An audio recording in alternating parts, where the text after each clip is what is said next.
안녕하세요. 남편과 이혼한 30대 평범한 여성입니다.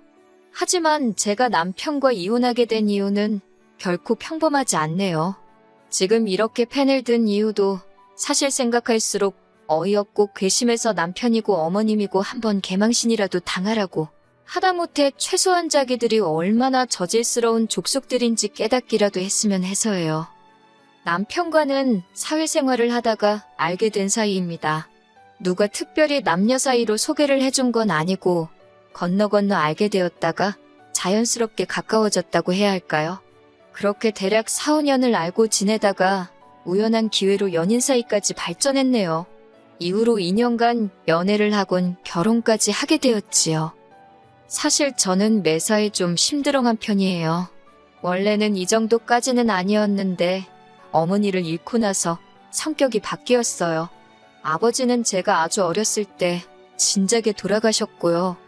사고로 돌아가신 아버지에 대한 기억은 사실 거의 없습니다. 얼굴도 기억나지 않는 아버지다 보니 그리워할 것도 없었고요.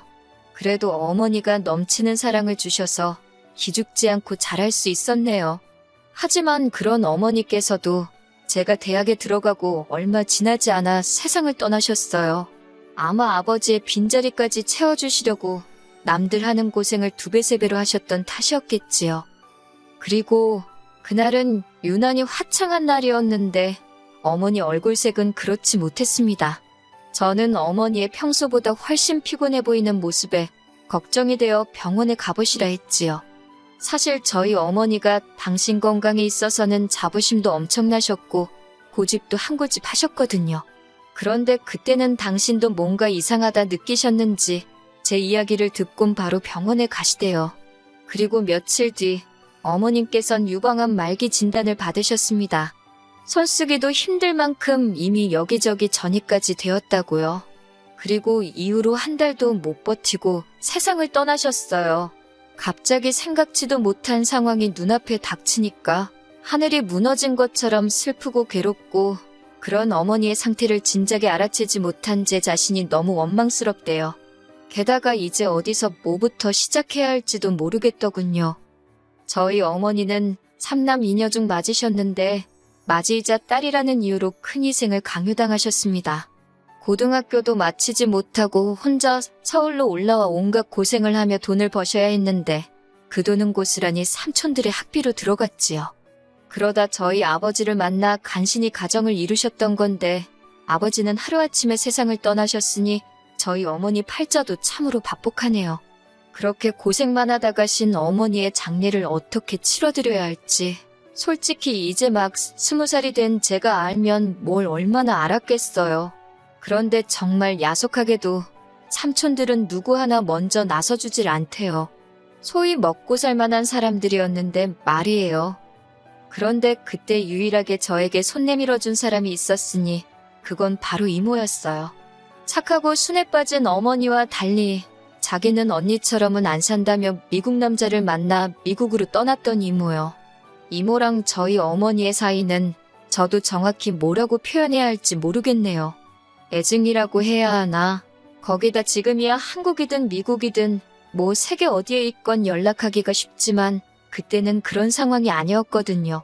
그렇다고 돈이 많아서 뭐 내킬 때마다 오갈 수 있는 것도 아니었고 그런데 이모에게 어렵게 어머니의 사망 소식을 알리니 한달음에 한국으로 와주었습니다.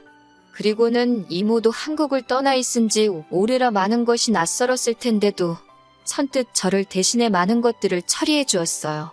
그렇게 이모 덕분에 어머니를 잘 보내드릴 수 있었네요.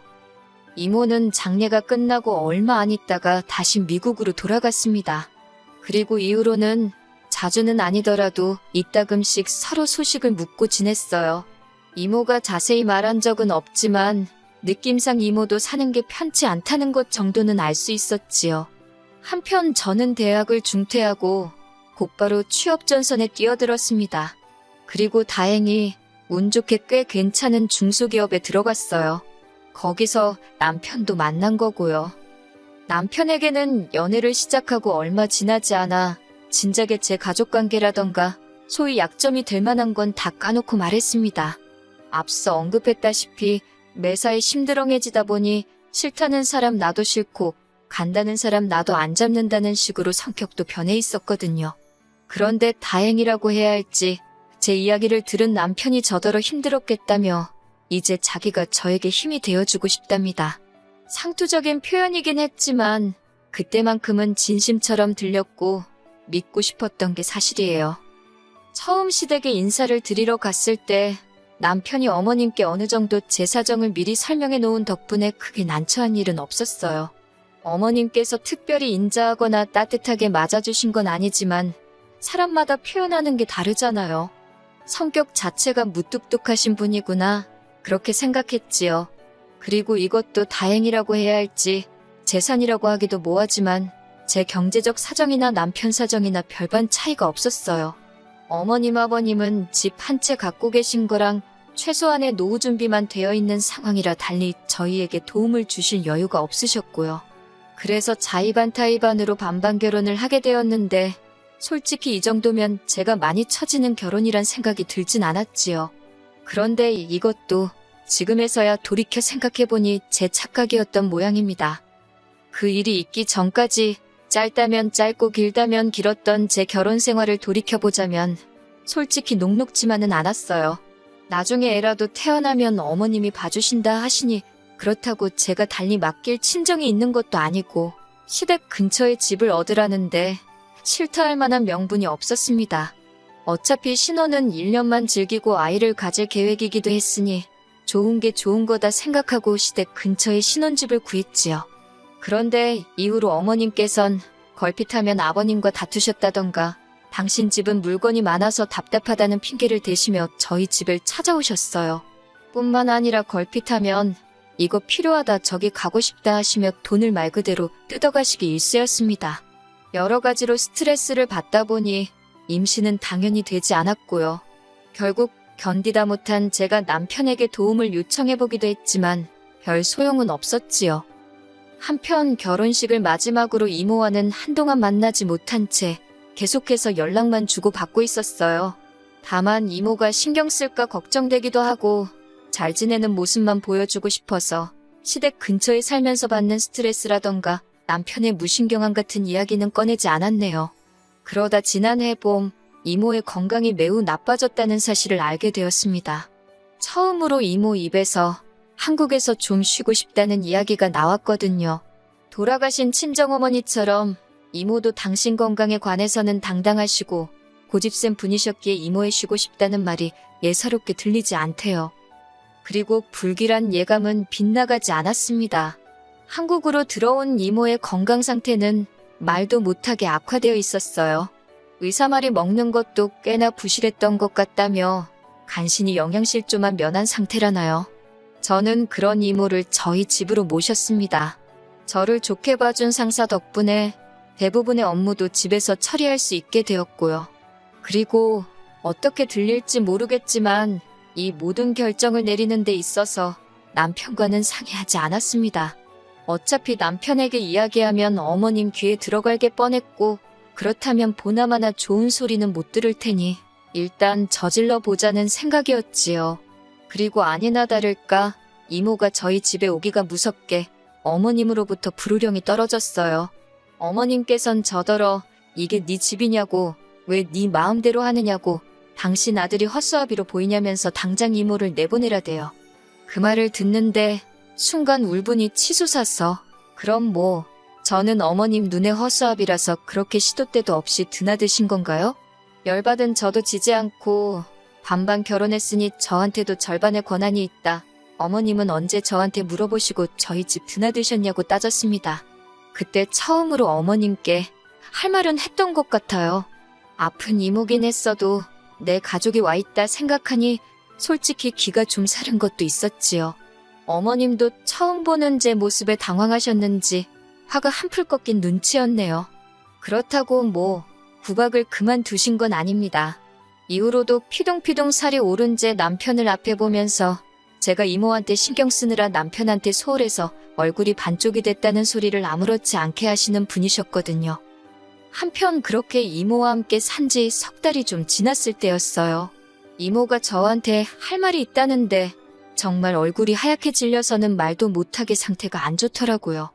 119에 연락을 하고 5분인지 10분인지 짧았지만 저에겐 연것 같던 시간을 기다리는데 이모가 저더러 혹시 당신이 잘못되면 당신 여행 가방에 노란 주머니가 있다고 꼭 저더러 그걸 챙기랍니다. 저는 그런 이모가 너무 야속해서 왜 그런 소리를 하느냐고 성질을 냈지요. 이모는 바로 중환자실로 옮겨졌고 의사 말로는 전반적으로 다 안 좋아서 어디부터 손을 써야 할지도 모르겠답니다. 마음의 준비를 하라는 의사의 말에 심장이 터질 것 같더라고요.